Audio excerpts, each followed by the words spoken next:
Hello दोस्तों, welcome back to curious story for the daily dose of Indian football.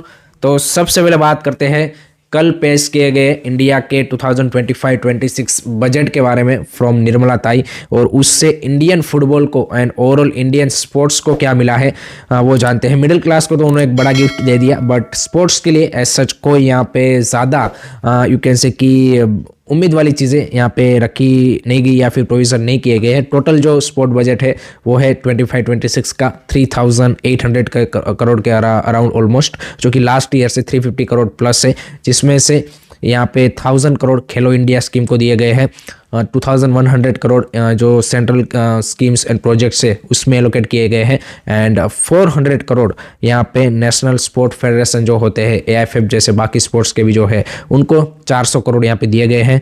India में 50+ इस तरह के नेशनल स्पोर्ट फेडरेशन है, तो आप सोचिए कि भाई यहाँ पे ये 400 करोड़ को अगर आप उन सब से डिवाइड करेंगे, सभी को सेम नहीं मिलेगा, ऊपर नीचे होगा, बट आप एक ऑन एन एवरेज अंदाजा लगा सकते हो कि भाई फिर AIFF को कितना मिलेगा। I think around 5-10 crore last year की तरह मिलेगा उनको, that's it from government side. बाकी उनको कोई यहाँ पे फाइनेंशियल एज सच यहाँ पे सपोर्ट गवर्नमेंट की ओर से नहीं मिलने वाला। सो दिस क्लियरली शोज कि भाई गवर्नमेंट की भी प्रायोरिटी नहीं है फुटबॉल, ये क्लियरली यहाँ पे विजिबल है। नो डाउट अबाउट इट कि भाई जो भी पैसा यहाँ पे गवर्नमेंट देती है या फिर अभी जो इंडियन फुटबॉल का हालत है, ओबियसली वो कुछ यहाँ पे अच्छा करेंगे देन गवर्नमेंट सपोर्ट करेगी, ऐसा भी काफ़ी सारे लोगों का मानना है। बट यहाँ पे seeing the you can say कि global sport football is, I think definitely government को एक्स्ट्रा पुश उस तरह के जो स्पोर्ट्स है उसमें करना चाहिए। एंड देखिए एक चीज़ ये भी है कि भाई जो बंदे यहाँ पे सिस्टम को भी रन कर रहे हैं उनको भी गवर्नमेंट की ओर से ही रखा गया है। ऐसा नहीं है कि भाई वो यहाँ पे फेयर एंड स्क्वायर मैनर में आके यहाँ पे उन्होंने पोजीशन ली है, वो भी तो गवर्नमेंट की जो रूलिंग पार्टी है उसी के बंदे हैं। सो जो लोग बोल रहे हैं कि भाई पहले ये लोग कुछ करके दिखाए फिर गवर्नमेंट सपोर्ट करेगी ना, बट बंदे भी उन्होंने ऐसे ही रखे कि जो कुछ ना कर पाए तो फिर क्या कैसे कर पाएंगे आप। सो that's also reality, but this shows कि भाई गवर्नमेंट की भी प्रायोरिटी फुटबॉल या फिर एज सच वो स्पोर्ट नहीं है कि जो ग्लोबल लेवल पे इतने बड़े मतलब रिकॉग्नाइज है। सो that is the current status. Late me know guys आपके क्या थॉट्स है इसके बारे में, कमेंट सेक्शन में ज़रूर बताइए।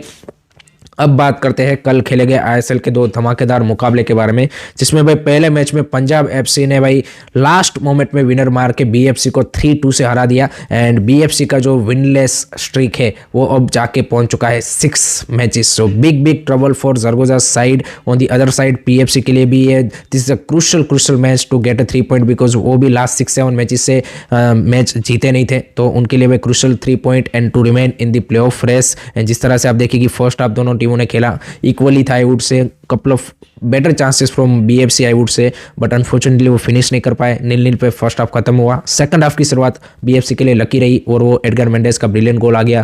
Then Punjab FC won the penalty and Asmir Suljic finish it brilliantly, 1-1 हो गया। देन आप देखिए कि Punjab FC score a second goal also with that Luka Machan and Philip Mazak combination, and then again BFC equalized in the 90+ minute with that Rahul Pekes brilliant header। तो तब तक 2-2 हो चुका था एंड 3-4 मिनट ही मैच में बचे थे, तो लग रहा था कि भाई मैच यहाँ पे ड्रॉ पे फिनिश होगा, लेकिन लास्ट में जो वो अटैक बना है पंजाब FC का एंड निहाल सुदेश का वो ब्रिलियंट क्रॉस एंड लुका मचन का brilliant finish and that 3-2 victory, what a victory for Punjab FC।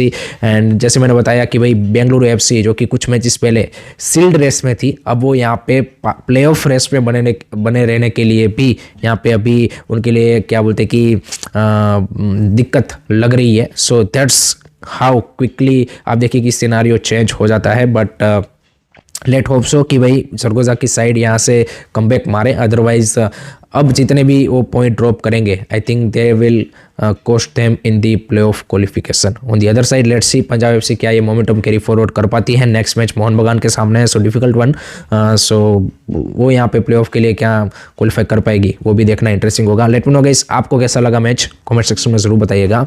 उसके बाद जो दूसरा मैच था कोलकाता डर्बी, वो as a neutral I would say कि disappointing match, because one sided again, जैसे लास्ट डर्बी भी हुआ था उसी तरह से ये डर्बी भी हमें देखने को मिला। एंड मोहन बगान कंप्लीटली थ्रेश्ड मोहम्मदान SC के लिए एज वी ऑल नो चीज़ें सही नहीं चल रही है बिहाइंड द सीन। एंड आप देखिए कि चरण स्नो ने भी आने से मना कर दिया। मिराजुद्दीन वाडू का ये पहला मैच था, एंड जिस तरह से मोहन बगान team at the moment form में है, absolutely brilliant performance from their side, and Subhasish Bose, I mean we would have think that Subhasis was scoring a 6 goal in this season and incredible goal from him. Both the goals were brilliant. Manveer Singh also scored a brilliant 2 goal and दोनों की जोड़ी ने brace मारा, तो that's a good sign for Indian national team also.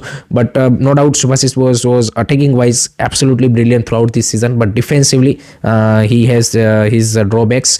So let's hope so उसके ऊपर थोड़ा सा और strong अगर काम करते हैं then definitely is a good aspect for national team also. And perfect victory for Mohan बगान. आप देखिए विशाल कैद का become the first ever goalkeeper की जिन्होंने 50 क्लीन शीट आईएसएल में रखी हो. उनके पीछे अमरिंदर एंड गुरप्रीत सिंह संधू हैं उनके नेशनल टीम के competitor. So I think Vishal Kaith is making his case really strong for the national side to start a match. वो टीम में तो होती ही है बट अभी तक उनको स्टार्ट नहीं मिला है. So I think the way he is performing definitely it should be starting. And अब देखिए कि बैकलाइन की भी ज़बरदस्त परफॉर्मेंस रही. बट अनफॉर्चुनेटली फॉर मोहन बगान नेक्स्ट मैच उनके जो 3 की प्लेयर है डिफेंस के लिए, एक तो Apuia as a holding midfielder, उसके अलावा Tom Aldred due to the yellow card and Alberto Rodriguez जो कि इंजर्ड है, इस मैच में भी नहीं खेले थे, वो यहाँ पे नेक्स्ट मैच मिस करेंगे. एंड नेक्स्ट मैच है पंजाब एफसी के सामने जिनके पास अच्छे अटैकर्स है, फॉरेन अटैकर्स. तो आई थिंक वहाँ पे देखना होगा कि मोलिना की साइड कैसे यहाँ पे मैनेज करती है. And no doubt at the moment they are 10 point clear to FC Goa. No doubt game in hand है गोवा के पास बट 10 पॉइंट का यहाँ पे डिफरेंस है. एंड लुकिंग लाइक कि भाई Mohun Bagan is gonna get that shield again. So that is the current scenario. And Mohammedan SC के लिए जैसे मैंने बताया things are not going in a right direction.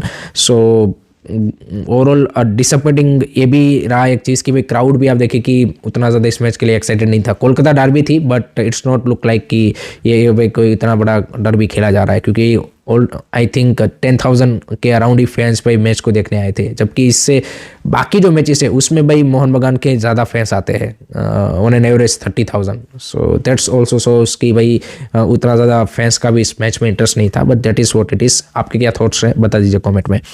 अब बात करते हैं आज के आईएसएल के मैच के बारे में जो कि भी काफ़ी इंपॉर्टेंट है between Jamshedpur FC and FC Goa, जो कि आप बोल सकते हैं कि क्लियरली चैलेंज कर रहे हैं मोहन बगान को, दोनों ही टीमें सेकंड एंड थर्ड पोजीशन पे. एंड गोवा के लिए this is a must win game if they want to fight for the shield. Same goes for the Jamshedpur also. Both the team are coming up with the last match with the win. So वो एक confidence दोनों टीमों में होगा. And कांटे की टक्कर definitely हमें देखने को मिलेगी. But the way Goa's defence I think done a job. I think उस पॉइंट ऑफ व्यू से मेरे को लगता है कि they are little bit stronger than Jamshedpur, because Jamshedpur का जो डिफेंस है उतना मैं नहीं बोलूँगा कि सॉलिड है.